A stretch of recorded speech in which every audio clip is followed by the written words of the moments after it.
Madame, Monsieur, bonsoir. Bienvenue à cette nouvelle édition de Géopolis. C'est exclusivement sur Equinox Télévision. Serge Espoir Matomba, il s'appelle, lui, c'est le premier secrétaire du Peuple Uni pour la Rénovation Sociale, PURS, parti politique d'obédience sociale démocrate. Pour ne s'en tenir qu'à son prénom, faut-il croire qu'il est l'espoir de l'opposition camerounaise ou plutôt qu'il cultive l'espoir pour les Camerounais? Peut-être les deux.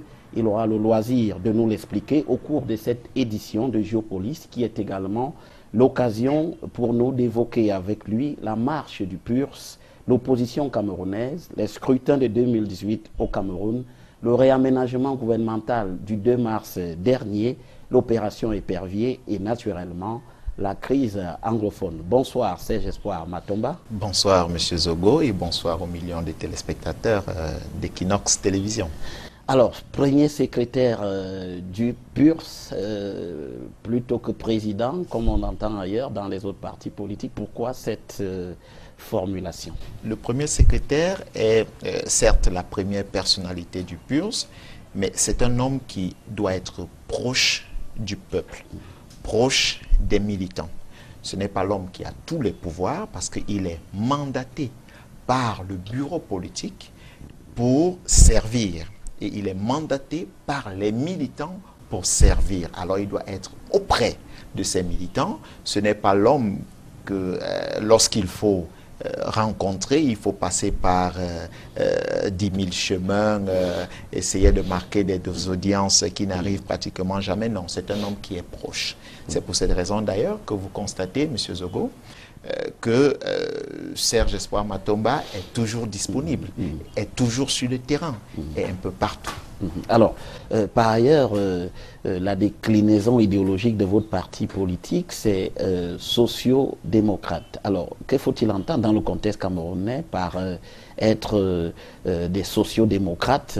Cela voudrait dire quoi concrètement? Alors, c'est une organisation sociale plus juste, si vous voulez. C'est-à-dire que la société doit être équitablement organisée et le jeu politique doit être libre. Idéologiquement, c'est ce que cela veut dire. Vous savez, c'est dans cet élan que nous inscrivons depuis plusieurs années.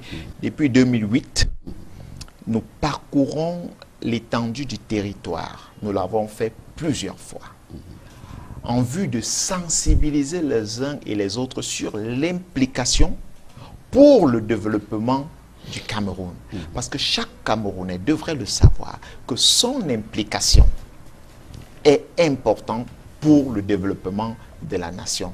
Et il va de notre devoir en tant que parti politique d'amener les uns et les autres à comprendre ce qui est tout à fait normal et légitime. Vous avez donc parcouru le Cameroun, vous avez vu quoi de concret sur le terrain? Depuis 2008, on imagine que c'est beaucoup d'actions, beaucoup de campagnes qui vous ont conduit aux quatre coins du pays, comme vous le dites. Alors nous avons vu beaucoup de misère. Il n'y a pas que la misère physique, nous avons constaté beaucoup de misère mentale aussi. Vous savez, les Camerounais sont arrivés à un niveau où ils pensent que leur devenir ne leur appartient plus. Au point où il faut démontrer aux Camerounais que s'ils ne font rien, rien ne sera fait pour le Cameroun. Alors vous dites qu'ils sont arrivés au niveau où ils pensent que leur devenir ne leur appartient plus. Comment cela? Qu'est-ce qui se passe? Vous allez remarquer par un fait simple. Aujourd'hui, on supplie les Camerounais de s'inscrire sur des listes électorales, ce qui n'est pas une chose normale. Ça devrait être ça devrait être naturel chez chaque citoyen, remplir son devoir de citoyen, parce que nous ne pouvons pas confier notre destin aux personnes que nous ne connaissons pas, qui ne nous ont pas présenté un véritable projet. Mais vous allez remarquer que ce qui se passe aujourd'hui dans le jeu politique, c'est ce que certains ont appelé de la dupérie politique. Pourquoi? Parce qu'après 36 ans de règne de M. Biya, dans une société qu'il a trouvée, qui était plus ou moins sur le chemin du développement, il a réussi politiquement à détruire cette société au point où les Camerounais aujourd'hui sont qualifiés de clients politiques. D'autres sont même allés plus loin, en traitant les citoyens de bétail politique. Vous comprenez que Parce qu'on vient aujourd'hui donner du pain, du t-shirt, des accessoires. Les gens se lèvent pour aller voter sans se rendre compte, sans véritablement voir si ceux qui votent ont un projet, ont une vision pour cette nation. La conséquence est là. Le Cameroun est devenu de plus en plus moins politisé qu'avant. Il y a un découragement sur la scène politique. Et nous avons par ailleurs fait des remarques intéressantes, monsieur. Nous avons découvert qu'au Cameroun, dans notre parcours, nous avons plus de 542 000 sites touristiques viabilisables. Ça veut dire que si un accent est mis sur le tourisme camerounais, il est clair que nous créons seulement dans le tourisme plus de 500 000 emplois, sans penser, sans parler de la richesse que nous créons grâce au tourisme.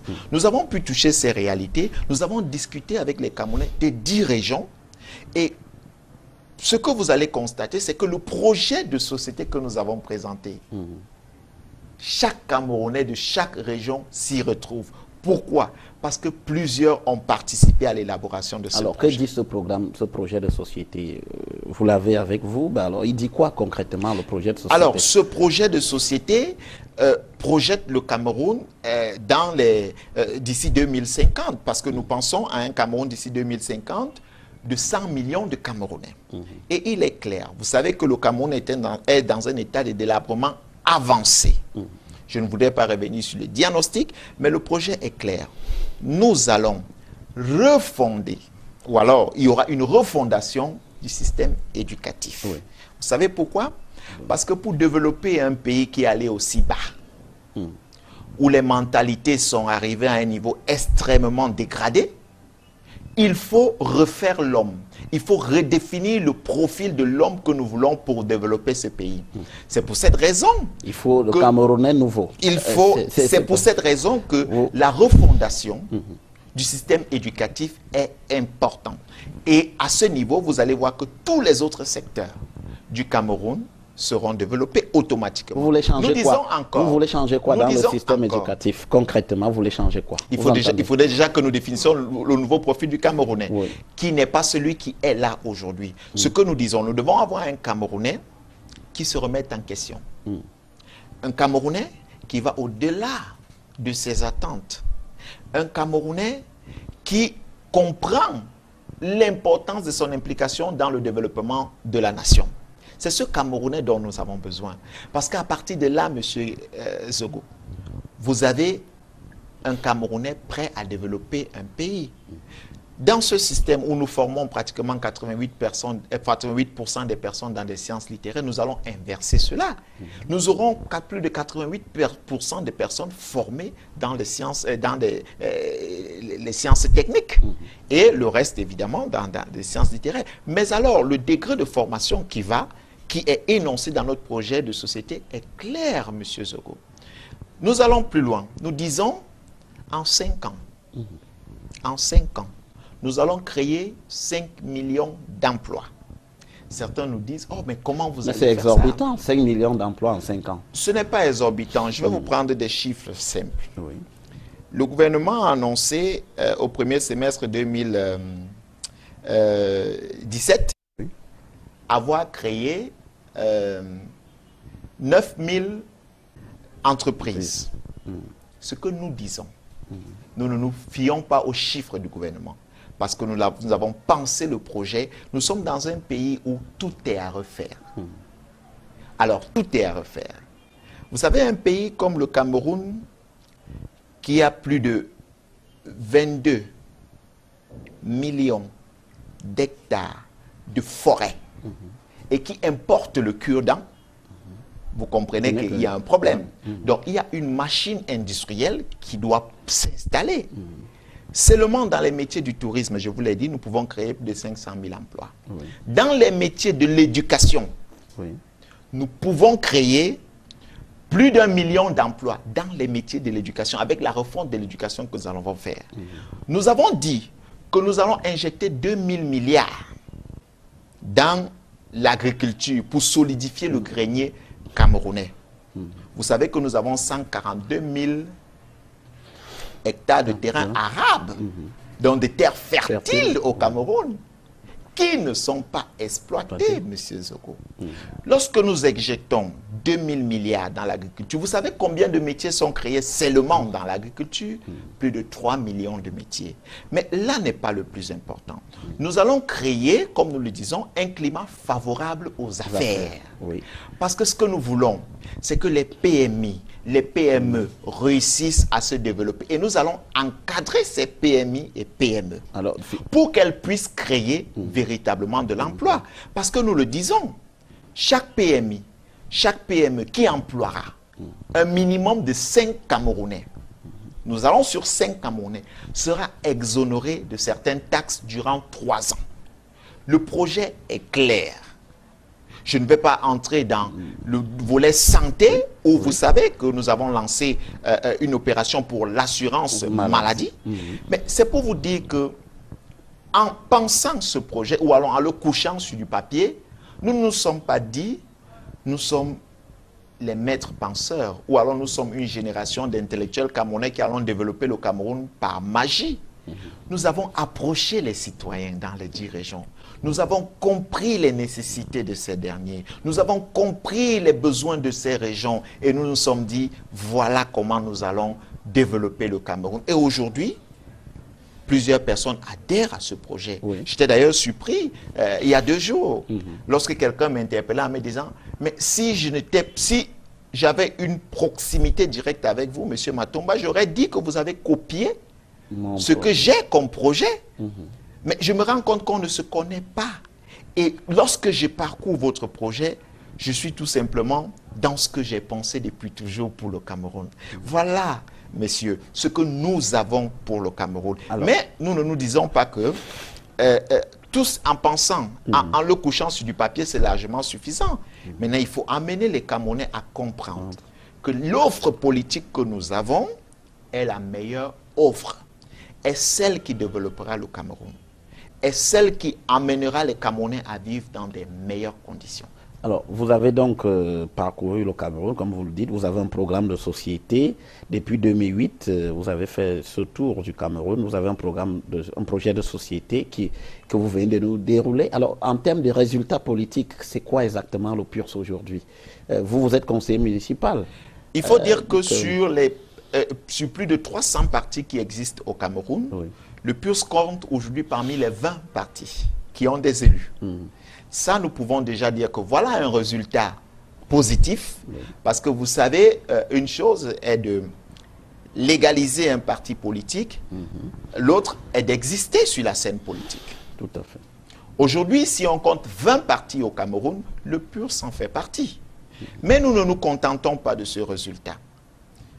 C'est pour cette raison, d'ailleurs, que nous avons, comme vous le savez, depuis 2010, fait des suggestions à Elekam visant à modifier le code électoral. Qu'est-ce que nous avons dit à Elekam? Nous voulons une élection à double tour. Nous voulons une liste, un bulletin unique. Oui. Nous sommes même allés plus loin en disant à Elekam, nous voulons une biométrie intégrale. Nous avons aussi proposé à Elekam un don, ou alors une mise à disposition, si vous voulez, des véhicules pour les 360 régions le jour du scrutin. Ceci était en 2010. Et qu'est-ce qu'on vous a répondu? Elekam nous a fait savoir que le fichier de la DGSN n'était pas un fichier crédible pour s'appuyer sur ce fichier-là, afin de permettre aux Camerounais d'avoir une biométrie intégrale. Mais ils nous ont plus tard donné une biométrie partielle, qui est tout simplement une biométrie d'inscription, qui n'est pas une biométrie intégrale. Plus loin, il y a eu ce qu'on a vu, on a constaté la révision du code électoral qui n'a pas apporté grand-chose. Mais nous nous sommes toujours dit, les avancées, nous les aurons au fur et à mesure que nous nous battrons. Et nous sommes depuis en train de nous battre. Mais nous ne sommes pas arrêtés à Elekam. Ceci était en 2010. Ouais. Nous avons continué les missions de sensibilisation sur l'étendue du territoire national. Nous avons mené des opérations de lutte contre le choléra sur l'étendue du territoire national. Nous avons mené des campagnes de sensibilisation pour prévenir des maladies telles que le paludisme sur l'étendue du territoire. Ça, c'est sans parler des campagnes d'inscription que nous menons depuis des années. Je vais peut-être revenir sur quelque chose de particulier qui est l'engagement. Aujourd'hui, vous allez constater que les jeunes sont engagés et s'engagent davantage en politique. C'est un travail que vous pensez... Lorsqu'en 2010, oui, je montais sur des plateaux de télé et radio, certaines personnes disaient, il va où le bébé? Il va mourir, on va le tuer. Mais il ne comprend rien de la scène politique. Mais nous nous sommes battus, M. Zogo, parce que nous avons toujours prôné quelque chose de particulier, le renouvellement de la classe politique. Nous le tenons. Le renouvellement de la classe politique, qui est une condition du développement du Cameroun. Nous avons toujours cru que si la jeunesse, qui représente aujourd'hui 75% des Camerounais, s'implique, obligatoirement le Cameroun aura un nouveau visage. Aujourd'hui, les résultats sont là. Dans la société civile, vous remarquez, il y a plusieurs jeunes qui occupent les premiers rangs. Dans les partis politiques, il y a plusieurs jeunes. Nous nous réjouissons de ce résultat. Mais plus tard, en 2014, nous avons initié une grève de la faim pour demander aux parlementaires de ne pas ratifier les accords de partenariat économique. Parce que nous estimions que ces accords vont plomber l'économie camerounaise, qui d'ailleurs n'a pas un tissu économique solide. Vous savez que nous avons une économie basée beaucoup plus sur la consommation que sur la production. Mais sur la consommation de quoi? Des produits venant d'ailleurs. Pas des produits du Cameroun. Certains se sont levés en nous disant, si vous voulez mourir dans votre grève de faim, mourrez, on n'a qu'à foutre. D'autres ont dit, ah, ce sont des blagueurs. D'autres sont allés plus loin. On est venu nous déloger, Manu Militari, du site de la grève de la faim, en nous disant, le président a compris, il va prendre des mesures, on nous a même servi tout un courrier, disant que ce courrier venait du président. Écrit par qui? Disant, je le dis, que ce courrier venait du président et qu'il disait, j'ai compris, je prendrai des mesures, ces accords, et puis l'hausse des prix des hydrocarbures, nous verrons ce que nous allons faire. Mais vous savez ce qui se passe? C'est que le gouvernement, après une année d'application de ces accords de partenariat économique, le gouvernement annonce des pertes de plus de 5 milliards. Tous les experts nous rejoignent en disant que ces accords ne devraient pas être ratifiés. Certains nous ont joints au moment de la grève en disant « nous ne devons pas ratifier ces accords ». Mais comme nous sommes dans une république où certaines personnes ont la maîtrise du savoir, lorsqu'ils pensent, alors ça doit être ainsi. Lorsqu'on voudrait protéger son fauteuil, on fait tout pour contenter les partenaires au niveau international et on plombe, on sacrifie les générations de vie. Parce que ce qui se passe aujourd'hui n'est pas que d'aujourd'hui, monsieur. C'est 3 générations de Camerounais que M. Biya a sacrifiés. Et les Camerounais doivent le savoir. Là encore, des générations sont sacrifiées par l'endettement que le Cameroun est en train de contracter tous les jours. Ces accords de partenariat qui plongent notre économie dans un trou énorme. Mais nous ne pouvons pas continuer à permettre cela. Mais lorsque nous le faisions, cette grève de la faim, les gens nous ont dit, vous êtes malades. Aujourd'hui, ces mêmes personnes nous donnent raison. Nous ne sommes pas arrêtés là. Nous disons, nous sommes un parti qui avons une vision de la nation. De par la vision, nous avons construit un projet. Parce que nous ne pouvons pas diriger notre nation en plan d'urgence. Nous devons tout prévoir. il est inadmissible que dans un pays qui a un potentiel énergétique, le second en Afrique, de 22 000 mégawatts, Oui. que 83 personnes des Camerounais vivent sans électricité. C'est inadmissible. C'est tout simplement grave. Et qu'on se dise qu'on doit continuer à faire confiance à des personnes qui ont prouvé de par leur incompétence qu'ils doivent continuer à diriger ce pays, nous disons non. Alors, Nous ne pouvons pas continuer dans cela. alors, vous avez juste quelques conseillers municipaux, mais vous ne pesez pas beaucoup sur la scène politique, là. Tout dépend de ce que vous entendez par peser. Je vous l'ai dit, nous faisons partie des 20 partis qui comptent aujourd'hui. Nous faisons partie de quelques partis qui sont présents dans les 10 régions du Cameroun. Plusieurs conseillers municipaux ont démissionné de leur parti et nous ont rejoints. Mais nous ne nous gratifions pas d'avoir cela comme des victoires. Parce que nous sommes dans une démarche constructive qui n'est certainement pas une démarche qui présente les résultats 1 an ou 6 mois après. C'est une démarche constructive. La construction d'une nation Vous êtes dans le temps long. demande Vous êtes beaucoup, dans le temps monsieur. long, alors. Oui. Et vous devez le comprendre. Nous sommes en train d'avancer. Oui. Aujourd'hui, si vous nous avez conviés sur votre plateau, c'est tout simplement parce que vous connaissez notre existence. Ce n'est pas parce que nous ne comptons pas sur la scène politique. Non, vous le faites parce que nous existons. Mais notre travail n'est pas d'exister sur des plateaux. C'est avant tout le terrain. Et vous savez, la mesure, le temps du jugement, c'est les urnes. C'est pour cette raison que dans nos propositions à ELECAM qui visent à assainir le processus électoral, nous nous disons, si nous avons une élection juste, libre et transparente, alors il est clair que nous serons la première et meilleure formation politique du Cameroun. Alors, Serge Espoir Matomba, voilà, on vous a écouté au sujet de la marche de votre parti politique depuis un certain nombre d'années. Alors, vous venez d'avoir, toujours dans le cadre de vos activités, les activités du PURS, vous venez d'avoir une série de rencontres politiques dans la capitale, Yaoundé, avec un certain nombre de leaders, dont Olivier Billet et Maurice Kamto. Alors, qu'est-ce qui guide cette démarche de votre part?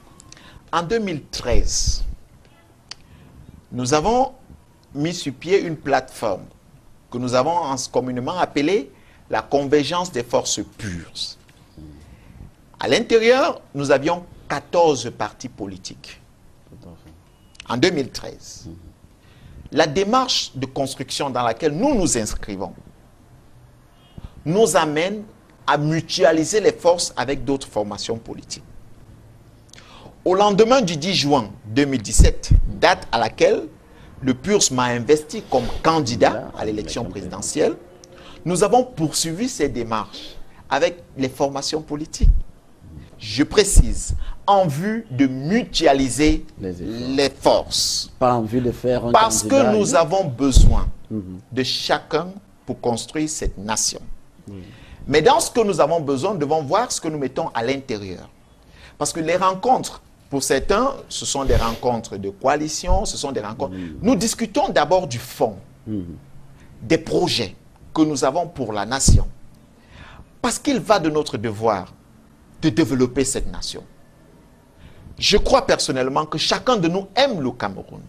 Et parce que nous aimons le Cameroun, nous devions tout mettre sur la table afin que tout ce que nous ferons profitera aux Camerounais et au Cameroun.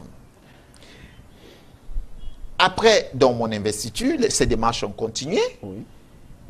Plus tard, vous avez pu voir, j'ai rencontré, nous avons invité, tout de moins, Akeremouna et plusieurs autres leaders politiques. Nous avons discuté. J'ai d'abord, avant qu'Akeremouna rencontré Cabral Libé, avec qui nous avons échangé. Plus tard, rencontré Akeremouna, Benan Djongang, bien d'autres, Olivier Billet, le professeur Maurice Kamto, ça s'inscrit dans cette logique. Il faudrait que je souligne un fait. Le professeur Maurice Kamto nous a adressé un courrier nous invitant à une rencontre.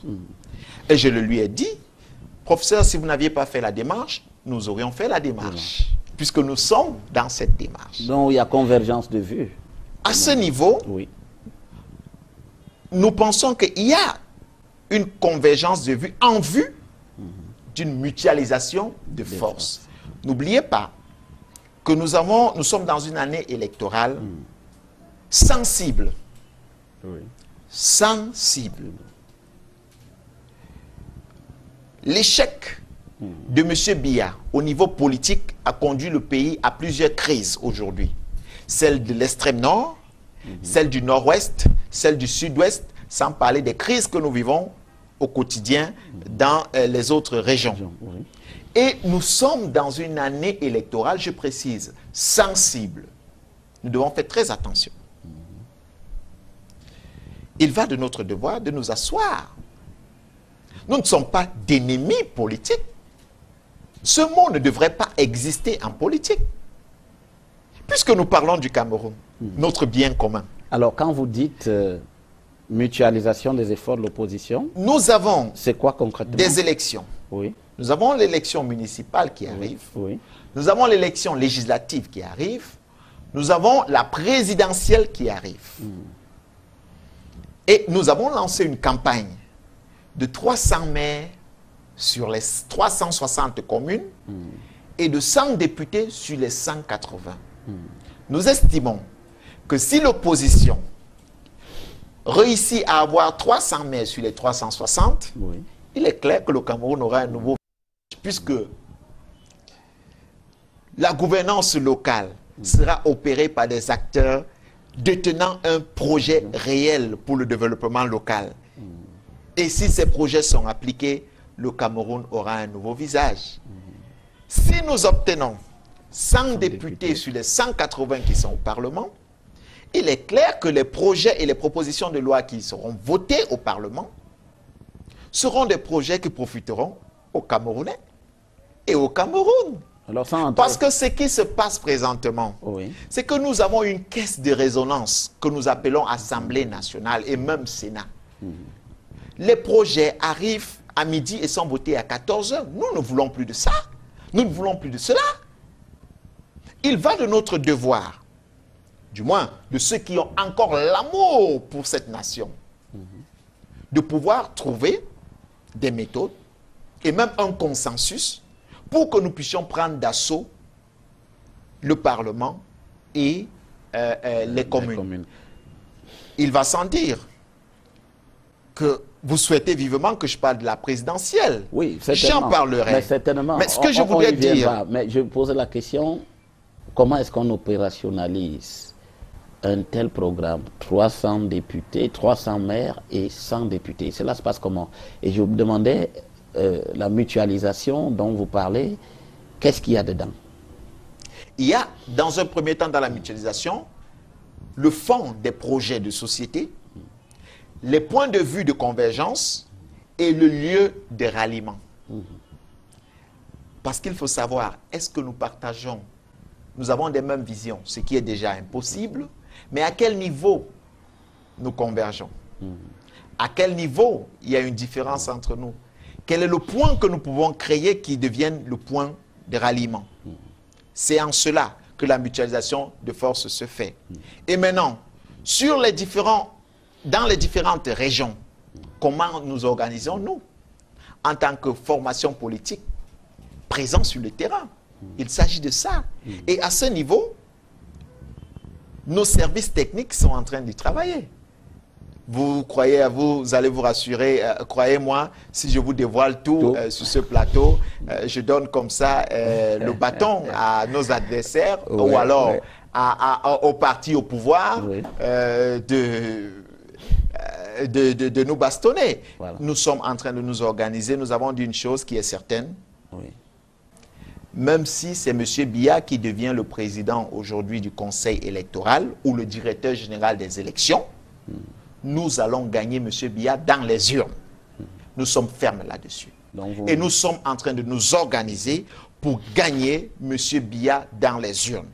Qu'il ait mis ces personnes à la tête du Conseil constitutionnel, qu'il dirige lui-même Elecam, dans les urnes, quelque chose se passera en 2018 et nous sommes sûrs d'une chose, la victoire nous appartient.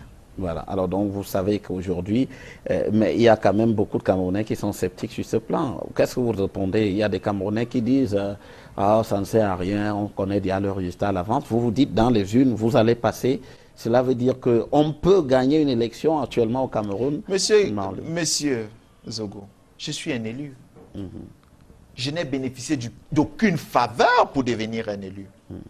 Des personnes ont cru que c'était possible. Oui. J'ai présenté un projet. Ces personnes m'ont fait confiance. On fait confiance aux PURS. Ces personnes ont voté et le résultat est là. Vous croyez que le parti au pouvoir se lève le jour des élections avec de l'argent? Ils sont tenus dans les bureaux de vote avec de l'argent pour distribuer aux gens parce qu'ils croient qu'ils peuvent truquer les élections au sommet? Non. S'ils le font, s'ils font des achats de conscience, s'ils font de la corruption politique, s'ils ont réussi à clientéliser la population camerounaise, c'est parce qu'ils savent que quelque chose peut se passer dans les urnes. C'est pour cette raison que nous appelons vivement tous les Camerounais à s'inscrire sur les listes. Que personne ne regrette le fait de ne l'avoir pas fait. Et qu'ensemble nous puissions mettre ces personnes en déroute. Je vous le dis, s'ils sortent avec de l'argent pour acheter les consciences, c'est parce qu'ils ne peuvent pas truquer. Ils le font systématiquement. Vous dites que le RDPC le fait systématiquement. C'est systématiquement parce qu'ils ne croient, ils n'ont aucun projet qu'ils présentent. Ils ne peuvent qu'acheter des consciences. Ils sont les mêmes qui ont appauvri la population. Et ils jouent aux pompiers. Ils reviennent avec l'argent du contribuable pour remettre à cette population qu'ils ont eux-mêmes appauvrie. C'est trop grave. Mais nous ne sommes pas, comme nous l'avons dit, à l'heure du constat. Parce que la situation est tellement embarrassante et inquiétante que nous devons nous dire, allons de l'avant, emmenons les Camerounais à comprendre que les urnes ont un résultat. Et ce résultat dépend de chacun. Ce résultat, c'est si chacun est inscrit, si chacun vote, si chacun veille que sa voix soit comptée. Je le dis encore, je suis un élu. Plusieurs formations politiques de l'opposition aujourd'hui ont des élus, pas parce qu'ils ont bénéficié forcément des faveurs, mais parce qu'ils se sont battus, parce qu'ils ont été sur le terrain, parce que des gens ont fait confiance et ces personnes ont voté. Donc il est important de dire, nous allons mettre le système BIA en déroute grâce aux urnes. D'accord. Alors, justement, vous serez candidat à l'élection présidentielle. Vous avez été investi le 10 juin 2017 par votre parti. C'est bien cela. Alors que Maurice Kamto, par exemple, que vous avez rencontré, le sera aussi. Et Maurice Kamto, justement, dit que l'idée d'une candidature unique de l'opposition est une vraie fausse idée. C'est également ce que vous pensez? Nous le disons depuis des années. Oui. Nous ne sommes pas des aventuriers politiques. Nous sommes des acteurs politiques. Et devenir un véritable acteur politique, c'est de comprendre la société dans laquelle nous évoluons.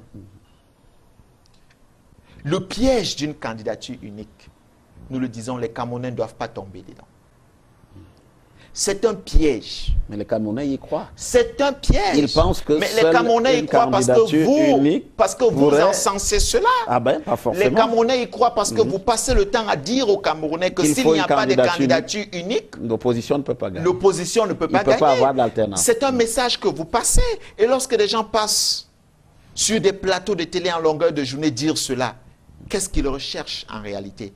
C'est amener les gens à comprendre qu'en fait, s'il n'y a pas une coalition autour d'un candidat, il n'y aura pas de victoire de l'opposition. Mais c'est un faux discours. C'est un faux débat. Vous pouvez me citer des pays qui ont eu des candidatures uniques. Même au Gabon récemment, où deux candidatures se sont démarquées, il y avait une dizaine de candidatures. Donc il faut arrêter. Même si aujourd'hui l'opposition arrivait à présenter un seul candidat, et que le parti au pouvoir suscite d'autres candidatures comme ils ont l'habitude de le faire. Que dira la population? Ah oui, voilà un candidat qui a été présenté par une coalition. Et là, à ce niveau, le parti au pouvoir a présenté une dizaine de candidatures et a payé des cautions. Parce qu'ils savent bien le faire. Qu'est-ce que la population va dire? La population doit suivre l'offre politique aujourd'hui. Le débat sur les candidatures uniques est un faux débat. C'est un piège dans lequel nous ne devons pas tomber. Nous devons suivre l'offre. Qu'est-ce que chaque candidat offre? Qu'est-ce qu'il fera du Cameroun? Est-ce que je me retrouve dans cette offre? Est-ce que je vivrai dans des meilleures conditions? Il s'agit de cela. Oui. À partir du moment où vous entrez, vous comprenez une offre politique, alors vous vous inscrivez dans une logique du vote pour ce candidat-là. Cela est valable pour la présidentielle, mais pas pour les autres scrutins. Vous dites pas de coalition pour la présidentielle, pour vous résumer, mais mutualisation pour les autres scrutins. Mutualisation dans toutes les élections. Absolument, attention. Y compris la présidentielle. Attention. Absolument. Expliquez-nous y compris. Oui. Attention au mot coalition. Coalition. Attention. Je sais que vous voulez, je ne sais pas si c'est vous faire plaisir en utilisant ces mots, mais je vais le redire. Oui. Candidature unique égale piège. Mutualisation des forces, nous le faisons. Nous sommes en train d'y travailler pour couvrir l'étendue du territoire. Et nous allons y arriver. Donc rassurez-vous, lorsque tout sera couché sur du papier et prêt à être mis au grand jour, vous le saurez. Alors, oui. Mais puisqu'on voudrait quand même comprendre, si vous nous dites qu'il n'y a pas de candidature unique de l'opposition à la présidentielle, et si vous, Serge Espoir Matomba, vous y allez, comme c'est le cas pour votre parti qui vous le recommande, Maurice Kamto y va, Akere Mouna également, Cabral Libi, ça va se passer comment concrètement sur le terrain? En ce moment-là, il y aura quand même compétition entre vous. Les populations choisiront la meilleure offre. Oui. Et je préfère ne pas dévoiler ce qui est dans la cuisine interne de nos différents états-majors. Voilà. Effectivement, on attendra le bon moment. Voilà. Vous pourrez en savoir Soyez davantage. Patient. Ah voilà, on est patient, on ne va pas faire preuve d'impatience. Et donc, vous irez à cette élection présidentielle. Il y a d'autres candidats quand même. Et on peut en parler un tout petit peu. D'abord, le président Biya, que vous ne portez pas beaucoup en estime. Oui, M. Biya, je n'ai rien contre la personne de M. Biya. Oui. J'ai tout contre le président de la République, qui, pour ma part, n'a plus les capacités de diriger cette nation et qui est bon pour la retraite. Il est bon pour la retraite et je crois que nous allons lui assurer une retraite honorifique. Vous n'avez pas, vous dites comme les autres, Akere Mouna dit ça ne sert à rien, il faut lui garantir une sortie honorable sans lui chercher les pouces sur la tête globalement, c'est cela? Nous disons le président est bon pour la retraite. Il ira en retraite avec nous et nous allons veiller à ce que sa retraite se déroule dans des meilleures conditions. Voilà. Alors, Akere Mouna lui-même est candidat à cette élection présidentielle. Qu'est-ce que vous en pensez? Je pense que comme tout Camerounais, il a décidé de se lancer à la course pour la magistrature suprême. C'est quelque chose de bien. Il a certainement ses raisons, dont j'ignore personnellement. Mais c'est un candidat comme tout autre, j'ai beaucoup de respect pour lui.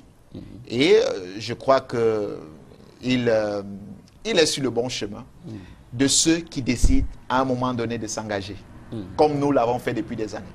Oui, mais c'est quand même une pique. Il décide de s'engager. Vous semblez dire qu'il vient un peu tard, alors que vous étiez là avant. Je dis, nous félicitons ceux qui arrivent présentement, comme Akere Mouna, qui s'engagent, mais nous sommes là depuis longtemps. Alors, et Cabral Libi, qui est un jeune comme vous, alors, vous l'avez rencontré, vous avez discuté. Quel est le sentiment que vous avez eu après avoir échangé avec lui et en regardant ce qu'il fait sur le terrain pour cette mobilisation, comme vous, pour les inscriptions sur les électorales? Alors, ce qu'il fait est à féliciter. Je l'ai personnellement dit à Cabral. C'est le résultat de ce que nous faisons depuis. Vous savez, aujourd'hui, je suis un homme comblé et heureux. J'ai l'habitude de le dire à mes collaborateurs. Lorsque je vois des jeunes prendre les devants de la scène, je me sens conforté dans la position d'il y a quelques années lorsqu'on se disait ce sera possible, les jeunes vont s'engager, ils vont le faire, continuons dans la sensibilisation, ne nous décourageons pas, ça va arriver. Et les résultats sont là. Cabral, je félicite ce qu'il fait. J'ai suivi votre émission avec Cabral, qui reconnaissait avoir contribué à décourager les Camerounais à un moment donné pour s'engager en politique et surtout s'inscrire. Et il s'est dit qu'il trouvait cela comme étant le jeu du gouvernement. Et ils se sont laissés utiliser. Mais ce qui m'a par ailleurs plu, c'est quand il a dit, à un moment donné, il a pris du recul et il a compris qu'il ne fallait pas se lancer dans ce jeu. Il fallait arrêter ce jeu. Et il s'est donc décidé de s'engager véritablement. Et tout ce qui va tout autour est à encourager. Parce que la plus grande difficulté que nous avons, c'est de reconnaître nos torts. C'est de nous re-questionner. C'est pour cette raison que le nouveau profil du Camerounais défini dans notre projet éducatif est important. Un homme qui se remet en question. Lorsqu'on se remet en question, on commence à poser des actions qui vont dans le bon sens. Donc, pour moi, Cabral, c'est quelqu'un qu'il faut encourager et qu'il faut féliciter. D'accord. Alors, Serge Espoir Matomba, le 25 mars dernier, les Camerounais, du moins les conseillers municipaux dont vous êtes, étaient appelés aux urnes pour élire les sénateur. Alors, qu'est-ce que vous avez vécu ce 25 mars? Vous pouvez nous dire où vous étiez, où vous avez voté? Qu'est-ce qui s'est passé concrètement? Alors, j'ai voté à Alfred Saker, à Douala.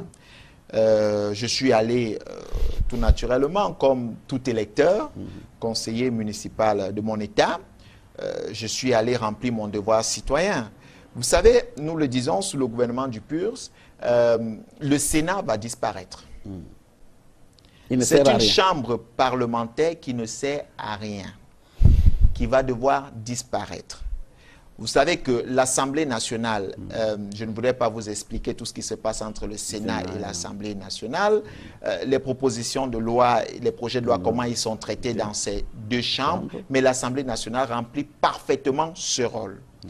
Pour l'instant, le Sénat, c'est une chambre budgétivore qui ne sert alors à rien dans ce Cameroun, et nous n'avons pas besoin de ces dépenses gratuites.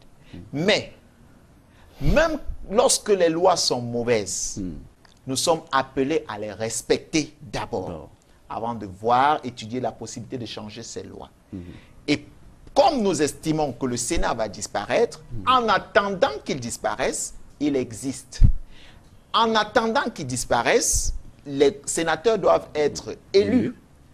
En attendant qu'ils disparaissent, chaque conseiller a pour obligation de voter. Alors vous avez voté, qu'est-ce que vous avez vu? J'ai voté. Ça s'est bien passé ou est-ce qu'il y avait des anomalies? Qu'est-ce que vous avez observé? Je n'ai pas accordé beaucoup d'importance à cette élection. Déjà, dans un premier temps, il faudrait que je vous le dise, j'ai été approché par les membres du parti au pouvoir qui sont venus me proposer une enveloppe pour que je vote. Plus tard, quand j'arrive au centre d'élection, je vais voter. On me dit, monsieur le conseiller, passez dans cette autre salle, vous avez 50 000 francs à récupérer dans cette salle. Je dis 50 000 francs de quoi? On dit non, c'est les frais de transport de tous les conseillers. Vous savez, nous avons été élus. Vous n'y êtes pas allé. J'y arrive. Nous avons été élus pour servir et non nous servir. Lorsque vous faites un calcul simple, nous avons plus de 9 000 conseillers municipaux au Cameroun. Ça vous fait plus ou moins 500 millions divisés, du moins vous prenez 50 000 par conseiller, qui sont pratiquement les frais de transport. En tout, ça faisait 56 000 lorsqu'on coupe les taxes et autres. Bon, vous êtes dans 50 000 francs qu'on remettait à chaque conseiller. Ça nous fait plus de 500 millions de francs pour les frais de transport des conseillers qui vont voter. De ce pourquoi ils ont été élus par les populations. On leur paye le transport. Nous sommes dans une nation où nous disons nous devons réduire le train de vie de l'État. Nous avons des dépenses inutiles dans ce pays.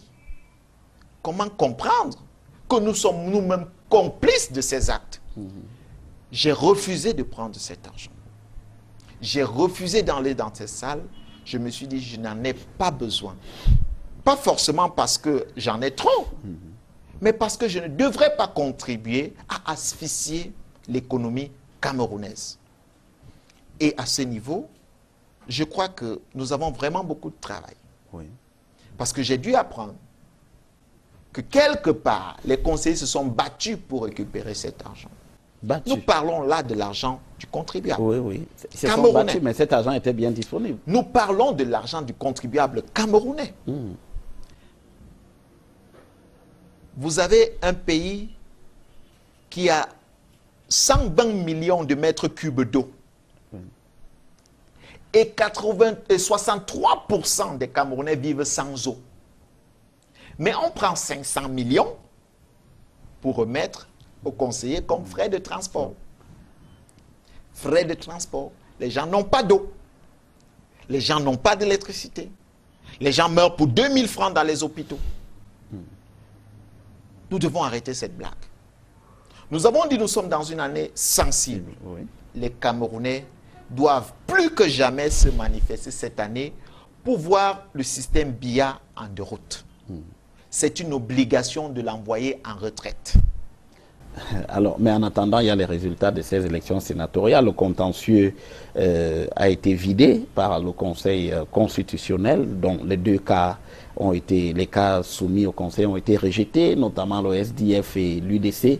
Mais il y a que le RDPC apparemment a visiblement mal pris la victoire du SDF dans le Nord-Ouest. Alors, le bon score du SDF dans le Nord-Ouest. Est-ce que vous ne craignez pas, vous, que le Sénat soit encore monocolore, d'une certaine manière, avec toute cette configuration? Et qu'est-ce que vous en dites finalement? Écoutez, c'est une chambre qui ne nous intéresse pas dans tout le processus qui a tourné autour de cette élection. Nous nous intéressons véritablement pas, mais en tant qu'acteurs politiques, nous avons quand même un regard. C'est triste. C'est tout simplement triste de constater que dans un pays dit démocratique, un parti politique veut avoir tous les sièges au Parlement. C'est grave. Ils ne se réjouissent pas de ce qu'ils ont. Nous sommes dans un fonctionnement du parti unique. Les gens n'admettent pas encore le fait que nous soyons dans une semblant de démocratie. Si nous allons utiliser ce mot, dans une démocratie. Même si elle n'est pas encore une démocratie complète. Comment vous réjouir d'être les seuls à légiférer? Comment vous réjouir d'être les seuls à penser? La contradiction construit. La contradiction fait avancer. Si nous sommes dans cet état aujourd'hui, c'est à cause du manque de contradiction. Si en 1996, nous n'avions pas eu ce que nous avons au Parlement, s'il n'y avait pas eu cette politique de la chaise vide, les lois aujourd'hui seraient différentes au Cameroun. Le Cameroun aurait une autre figure aujourd'hui. Mais pourquoi continuer dans cet élan, sachant que la contradiction constructive développe? Pourquoi continuer dans cet élan? Donc, je crois pour ma part, comme je l'ai dit tout à l'heure, cette élection est une élection qui n'a pas trop d'enjeux, parce qu'au lendemain de notre prise de pouvoir, nous allons voir comment dissoudre ce Sénat.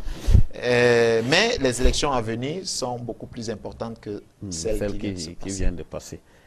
Alors, l'actualité aussi, M. Serge Espoir Matomba, est marquée ces dernières semaines, d'abord par récemment l'opération Épervier. On a vu un certain nombre de cadres, un certain nombre de dignitaires du régime du Sérail être interpellés dans le cadre de ce qu'on a dit opération Épervier. Alors, est-ce que pour vous c'est une bonne chose, c'est la suite de la campagne d'assainissement, ou vous vous situez plutôt dans le camp de ceux qui disent que c'est la poudre aux yeux? Nous parlons depuis toujours d'une justice indépendante. Nous ne l'avons pas encore. Oui.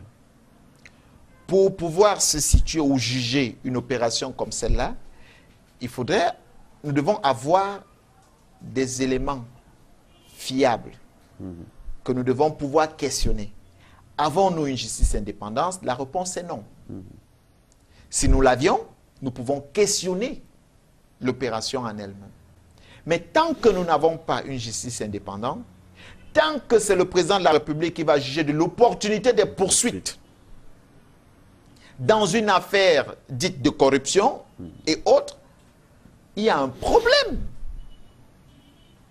Aujourd'hui, vous allez voir que des personnes accusées des mêmes faits, d'autres sont en liberté, d'autres en prison. Comment vous expliquez cela? Vous voulez notre appréciation face à ce qui se passe? Ce sera une appréciation limitée. Parce que tant que nous n'avons pas une justice indépendante, tout ce qui se passe n'est qu'un jeu. Demeure un jeu. Un jeu, vous dites? Demeure un jeu. Un jeu pour... un jeu électoral, oui. Un jeu pour conserver son pouvoir, un jeu pour tout ce que vous voulez. Parce que la justice s'appuie sur quoi aujourd'hui? Vous croyez que c'est normal qu'on garde des gens en prison avant de chercher les preuves de leur culpabilité? C'est normal dans un pays qui a une justice indépendante? Donc vous dites concrètement, Serge Espoir Matomba, ni Atanakuna Basile, ni Atanakuna Basile, ni Jean-William Solo, ni tous ceux qui ont été interpellés ces derniers jours ne sont concrets dans les dossiers, mais on les garde quand même en prison. C'est un scandale pour vous. Ce n'est pas ce que j'ai dit. Ah voilà, attention, ce que vous avez dit. Voilà. Ce n'est pas ce que j'ai dit. Vous dites quoi? Je ne dis pas que des personnes qui sont arrêtées sont innocentes. Ah oui, tout à fait. Je ne me situe pas au niveau des individus. Oui. Il faudrait que nous soyons clairs là-dessus. Absolument. Je ne me situe pas au niveau des individus, je me situe au niveau des institutions. Et ici, je parle de l'indépendance de la justice. Oui. Parce que même si vous voulez rendre pour la crédibilité de l'action, nous devons avoir une justice indépendante. Sinon, nous parlons de quoi? En réalité, nous parlons de quoi? De rien. Nous parlons des faits. Si des gens vous disent que c'est les journaux qui ont accusé d'autres personnes et ils se sont retrouvés en prison, vous faites comment? Si des gens vous disent que parce que quelqu'un a lorgné le fauteuil du président et on a décidé de l'arrêter, vous faites comment? Nous avons des faits palpables. Vous avez vu Patrick Sapak et David Eboudou en prison. C'est un fait réel qui prouve que notre justice n'est pas indépendante. Si la justice était véritablement indépendante, vous pensez que ces deux personnes seront en prison aujourd'hui? Donc vous dites que ces deux personnes ne devraient pas être en prison. Vous pensez que ces deux personnes seront en prison? Non, ils ne seront pas en prison. Oui. Ce n'est pas moi, ce sont les faits. Oui, tout à fait. Ce sont les faits, ils ne seront pas en prison. Oui. Je pourrais citer plusieurs autres. Plusieurs personnes qui sont dans ce cas-là. Donc, mais je l'ai dit, il ne s'agit pas d'une question de personne. C'est l'institution, en fait, qui est remise en cause. L'institution est remise en cause. Ici. Avons-nous une justice indépendante? Non. Que devons-nous faire? Nous devons avoir une justice indépendante. Sinon, nous revenons sur ce que je disais tout à l'heure, le diagnostic. Oui. L'heure n'est plus au diagnostic. Les membres du parti au pouvoir et M. Biya nous poussent à rentrer dans les analyses de distraction. Parce que lorsqu'on arrête, ça fait de l'actualité. On va chercher Sissekou, je ne sais pas trop comment il s'appelle, També. Ça fait l'actualité. On ne remarque pas que les chantiers structurants sont arrêtés. On ne voit pas que le Cameroun ne parvient pas à payer ses engagements. Ce n'est pas ça. Parce qu'on vous distrait avec autre chose. Oui, mais le gouvernement ne dit pas que les chantiers sont arrêtés. Mais on vous distrait avec autre chose. Oui. On crée toujours des faits comme cela. Pendant que vous faites des propositions, ils ne sont pas là. Ils sont absents. Ils font ce qui leur semble être bon. Et après, les résultats sont négatifs. Donc, il faudrait qu'on arrête ça. On veut nous pousser toujours à nous questionner sur les méthodes du gouvernement. Ces méthodes ne nous intéressent pas. Après 36 ans, ils n'ont rien à prouver. Ils n'ont rien apporté. Ils n'ont rien à prouver. Ils sont tout simplement des incapables. Nous devons passer à autre chose. Lorsque nous vous présentons ceci, qui est un projet de société, qui développe région par région au Cameroun, qui est une vision du Cameroun que nous voulons. Mais vous comprenez tout de suite que nous ne sommes plus dans cette logique de qu'est-ce qui n'a pas été fait, comment ça devait être fait, parce que depuis des années, en même temps, nous faisons des propositions. Donc vous dites, oui, parce que généralement on entend... Je vais vous prendre une autre proposition que nous avons faite lorsque la guerre à l'extrême nord a commencé. nous avons sollicité, nous avons dit au gouvernement, construisons un mur, parce que nous savons exactement où entrent les terroristes qui prennent des Camerounais qui ramènent ailleurs, qui prennent du bétail qui ramènent ailleurs, qui viennent commettre leur forfait. Qu'est-ce qu'on nous a répondu? Mais vous êtes dans un rêve, vous voulez empêcher la libre circulation. Nous avons dit, il ne s'agit pas de cela. Un mur, on va pouvoir filtrer ceux qui entrent et ceux qui ressortent. Vous savez, entre Maltam et Zinguengue, ce qui se passe là-bas, nous avons dit exactement. Et nous sommes allés toucher du doigt. Mais on nous a dit non, c'est empêché. Mais lorsque l'ONU est montée au créneau, vous avez vu le tranché qui a été construit. C'est-à-dire que le mur que nous avons proposé a été construit parce que l'ONU s'en est mêlée. Le tranché qui a été fait, qui fait office d'un mur, a empêché aujourd'hui ces incursions. On ne vient plus prendre des Camerounais, on amène de l'autre côté. On ne vient plus prendre du bétail, on amène de l'autre côté. Mais pourquoi la voix des Camerounais n'est pas écoutée au Cameroun? À qui parlons-nous? De quoi parlons-nous? Il s'agit de notre pays. Lorsque nous faisons des propositions, elles ne sont pas comprises. Nous tirons la sonnette d'alarme, nous ne sommes pas compris. Mais lorsque ça vient de l'extérieur, tout de suite, vous allez voir soit le ministre de la Communication monter au créneau, raconter des histoires, ou alors un autre membre du gouvernement monter au créneau. Mais on parle de quoi? C'est comme sur la crise anglophone. C'est là, désolé, on y reviendra exclusivement. La crise anglophone aussi nous intéresse dans ce programme, justement. Alors, vous dites, en ce qui concerne cette opération Épervier, que c'est de la poudre aux yeux, ça ne va pas donner des résultats. Il faudrait que la justice soit indépendante. Et vous, quels sont les axes que vous tracez dans votre réforme de la justice, dans votre programme? Il faut quoi concrètement pour que les juges camerounais s'affranchissent des pesanteurs qui leur sont imposés? Alors, dans un premier temps, le corps de la magistrature suprême doit sortir du palais. Dans un premier temps. Le président de la République ne doit plus être celui qui nomme les magistrats. Les magistrats doivent être élus par leur corps. Ceux qui occupent le rang de la Cour suprême et autres doivent être élus dans ce corps-là. Ça, c'est une première chose. Et vous savez, à partir du moment où vous savez que vous respectez un mandat électif dans votre corps, vous faites très attention. Ça veut dire que vous n'avez plus d'ordre à recevoir des gouvernants. Vous êtes libre. Vous êtes complètement libre. Donc ça, c'est une première chose. Pour l'indépendance de la justice doit sortir du palais. Je pourrais vous dire et vous dérouler tout un programme sur la réforme du corps de la justice que nous avons. J'espère que vous avez assez de temps pour ça. Non, et naturellement. Et si vous donnez les grandes lignes, nous nous en contenterons. Donc vous dites que la justice doit sortir du palais, effectivement, et l'initiative des poursuites judiciaires en ce moment-là appartiendra ne dépendra plus du président de la République, mais du procureur. Qui pourrait s'auto-saisir des cas qui l'interpelleraient. Naturellement. Naturellement, lorsque les magistrats pourront exercer librement. Mais il est clair que le président de la République n'est pas à l'abri des poursuites. Puisque ce n'est pas lui qui nomme les magistrats. Le corps de la magistrature est défini par un statut clair. Le président de la République n'est pas un Camerounais exceptionnel. Il n'est pas un Camerounais exceptionnel. Et il est passible de poursuite. Mais pour cela, nous devons avoir une institution indépendante. Que le procureur se lève et dise, voilà, j'engage des poursuites dans ce dossier, qu'un citoyen se lève et engage des poursuites contre quelqu'un, puisque c'est prévu même déjà dans le code électoral, dans le code de procédure, code de procédure pénale, et civile même, qu'il se dise, le train de vie de ce Camerounais est suspect. Parce que vous savez qu'il est prévu que si vous soupçonnez un Camerounais de vivre dans des conditions au-dessus de ses moyens, vous pouvez le poursuivre en justice. Qu'est-ce que nous en faisons? Vous avez vu un seul procureur initier une procédure contre un Camerounais qui est soupçonné de vivre au-dessus de ses moyens? Non.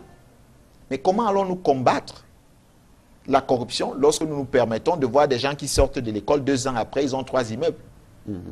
Des fonctionnaires devenus plus riches que des hommes qui sont dans le privé. Comment allons-nous combattre si nous avons un corps qui, lui, n'est pas complètement indépendant et qui ne gère pas, qui gère ses dossiers comme il entend? Dans un premier temps, monsieur, la justice doit sortir du palais. Ce serait la bonne garantie pour vous? La meilleure. Ce serait la bonne garantie. Alors, meilleure. Alors, Serge Espoir Matomba, il y a également eu, ces dernières semaines, un réaménagement gouvernemental, le 2 mars dernier précisément. Alors, avec l'arrivée de nouvelles figures, notamment de la partie anglophone, il nous permettra d'évoquer la crise anglophone tout à l'heure, M. Atanganji, ministre de l'administration territoriale, Mme Nalova, au poste de ministre des enseignements secondaires, ce qui est quand même assez inédit. Souvent au Cameroun, les anglophones n'ont pas eu droit de tels postes. Alors, pour vous, c'est quel signal que le président Paul Biya envoie? Aucun. Aucun. Aucun. Avec M. Biya, il n'y a pas de nouveauté proprement dit. Si au moins M. Biya avait eu la présence d'esprit de rajeunir tout son gouvernement, là, nous commencerons à penser que le petit amour pour le Cameroun qu'il a encore dans son cœur, ou alors qui est supposé exister encore dans son cœur, est en train de parler en la faveur du Cameroun.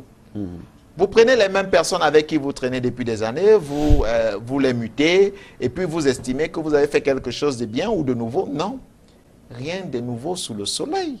Avec M. Biya, il ne faut pas s'attendre à quelque chose de spécial, parce que ces hommes-là, ils sont avec lui depuis. Ce qui se passe aujourd'hui dans ces zones, outre le fait de l'histoire, outre le fait du bien-être, il y a une crise d'élite. Les populations ne se reconnaissent plus en ces élites-là. Mais ce sont les mêmes que vous prenez pour mettre au-dessus de ces populations. C'est une blague. Vous n'allez pas me dire que M. Biya ignore les problèmes du Cameroun. Oui.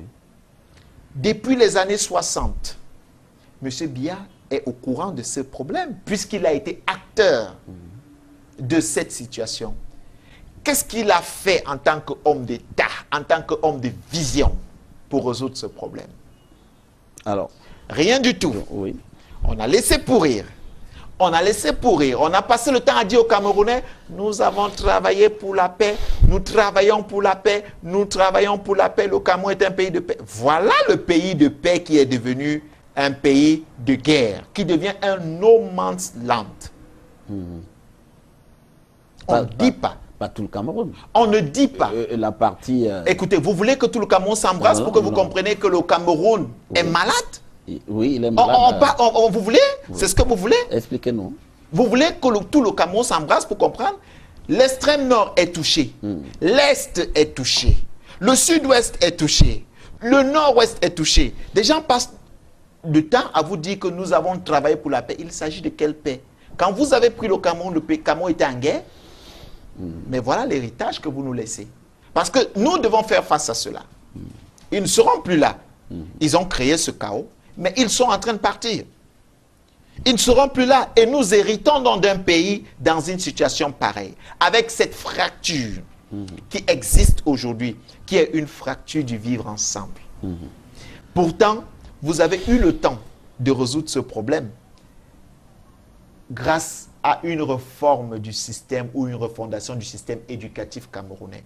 Parce qu'aujourd'hui, les Camerounais ne pouvaient pas être en train de penser, pour certains, que la partie anglophone a eu l'indépendance et celui chargé de transporter l'indépendance a été kidnappé, tué, et l'indépendance, leur document s'est retrouvé entre les mains du feu président Ahidjo, ou d'autres ont une... On ne peut pas être dans un pays... Ce sont des légendes. Écoutez, mais qu'est-ce que vous connaissez dans de l'histoire? Mais qu'est-ce que vous connaissez dans de l'histoire réelle? Oui, mais est-ce que c'est vrai? Ce n'est pas une histoire vraie? Qu'est-ce que vous connaissez de l'histoire réelle? Oui. Si l'histoire réelle du Cameroun avait été apprise aux Camerounais, les Camerounais ne seront pas là, en train de spéculer sur l'histoire. Il s'agit de ça. On spécule parce que nous n'avons pas l'histoire réelle. Mais c'est aussi des choses racontées peut-être pour On déstabiliser. spécule parce que nous n'avons pas l'histoire réelle. Qu'est-ce qu'on apprend à nos enfants à l'école?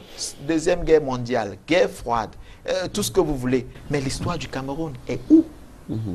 À quel niveau? On apprend aux enfants que ceux qui se sont battus pour l'indépendance du Cameroun étaient des maquisards. Voilà ce qu'on apprend au Cameroun et aux Camerounais. Parce qu'on veut effacer complètement l'histoire du Cameroun. Mais nous ne pouvons pas continuer dans cette logique.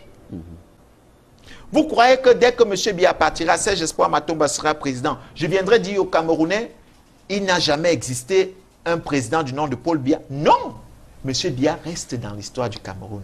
Et nos enfants doivent le savoir. Donc vous estimez qu'on Les a passé le générations temps, à venir on a doivent passé le le temps savoir. à effacer Nous ne pouvons pas tout ce qu'il y effacer a. notre Oui. histoire. Et nous devons l'apprendre à nos enfants. Donc, Les Camerounais doivent savoir pourquoi ils sont Camerounais. Ils doivent savoir d'où ils viennent. Ils doivent savoir qui ils sont et pourquoi ils doivent aimer cette nation. Pourquoi ils doivent se battre pour cette nation.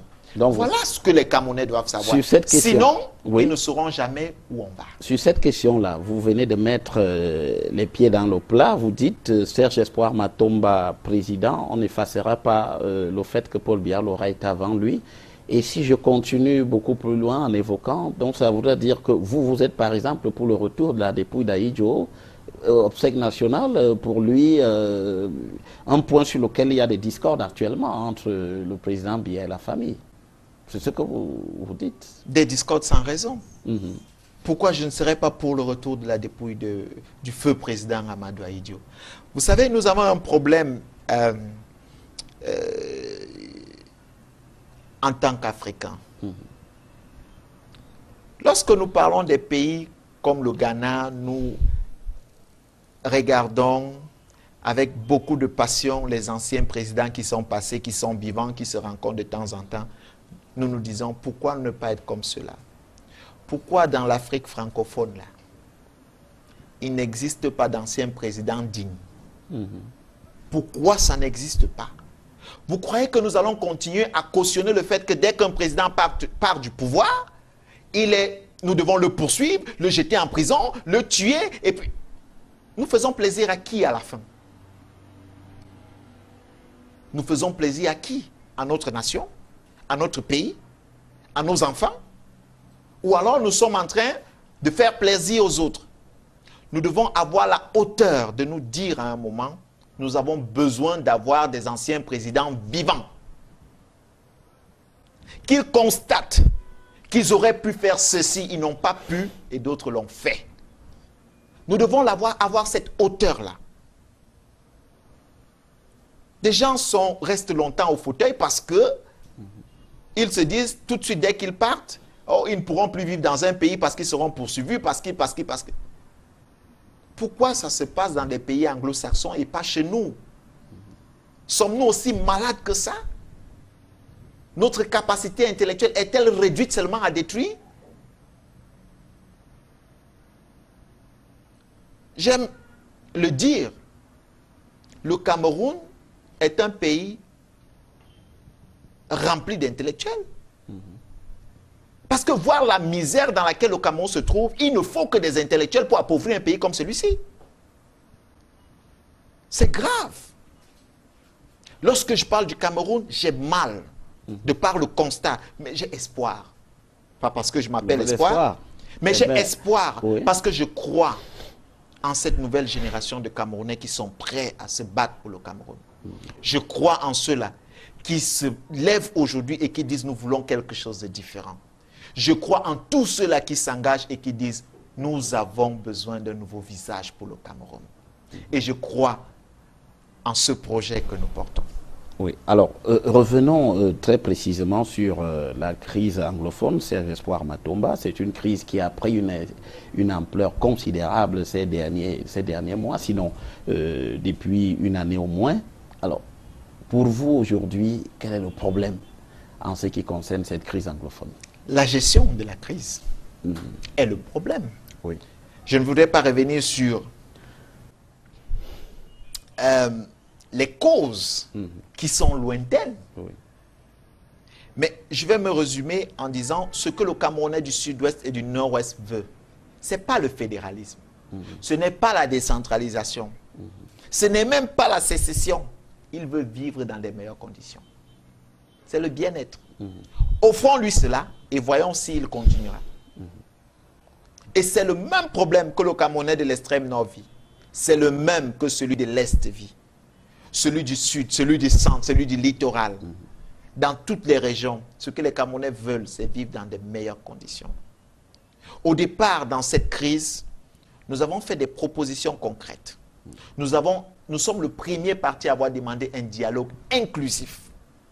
Nous avons demandé que soient mis autour de la table des leaders religieux, traditionnels, des hommes politiques, des membres de la société civile, pour discuter et trouver une solution de sortie des crises. Qu'est-ce que nous avons eu en retour? Rien du tout. Nous avons eu des arrestations de certaines personnes qui n'ont qu'empiré la situation. Nous sommes allés plus loin.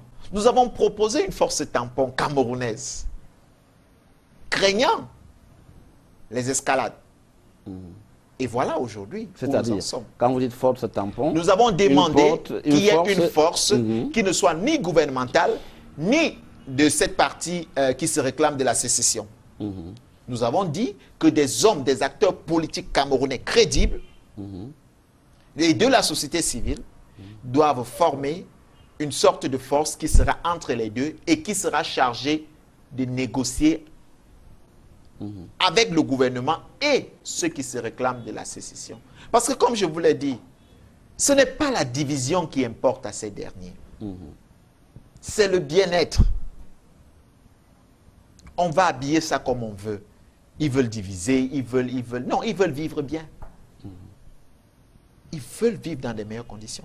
Ils ont des éléments de comparaison, donc ça veut dire qu'ils regrettent ce qui s'est passé jusqu'en 1972. Ils voudraient quand même un retour au moins. Vous n'êtes pas pour le fédéralisme, vous êtes pour la décentralisation.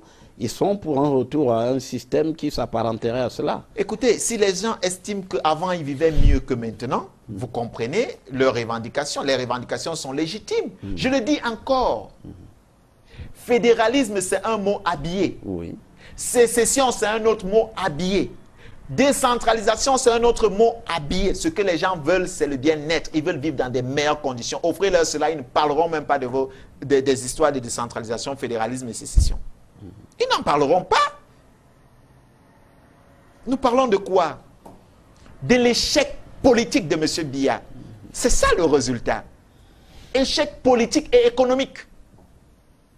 Parce que s'il y a une fracture sociale aujourd'hui, qui est une fracture liée au vivre ensemble, qui est un problème réel du déficit économique camerounais,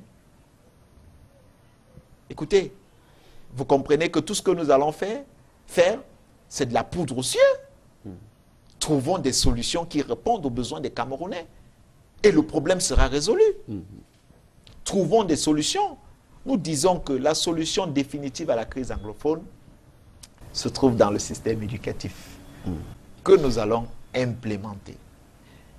Mais c'est une solution définitive. Mais avant la solution définitive, il y a des solutions de sortie des crises. Pourquoi M. Biya ne descendrait pas au sud-ouest ou au nord-ouest? N'a-t-il pas été élu par ces Camerounais là aussi? Vous avez un mandat électif, M. le Président. Descendez dans ces régions. Allez rencontrer nos compatriotes du sud-ouest et du nord-ouest. Parlez avec eux. Du moins pour les quelques mois qui vous restent. Rencontrez-les. Et voyez si cette crise ne sera pas désamorcée. Nous parlons de quoi? Nous attendons les leçons venant d'ailleurs. Et même si nous devons copier comme nous avons l'habitude de faire, dès qu'un soldat tombe ailleurs, vous voyez le président de la République se retrouve sur ce terrain-là. Combien de nos soldats tombent chaque jour? On vous dit, le président est annoncé, je ne sais. C'est-à-dire, nous sommes dans quel pays? La compassion, le partage, l'amour du prochain et l'amour de la nation. Le ce pourquoi nous avons été choisis. Pourquoi nous sommes absents de notre devoir. Pourquoi le président est absent de son devoir? Vous croyez qu'avec ça, nous devons continuer à faire confiance ou lui accorder un préavis? Il n'est pas dans la vie des Camerounais. Il est bon pour la retraite et nous devons ensemble l'envoyer en retraite. Alors Serge Espoir Matomba, nous sommes arrivés au terme de cette édition de Géopolis. Merci d'avoir accepté notre invitation sur le plateau d'Equinox Télévision pour débattre avec nous dans le cadre de cette émission Géopolis.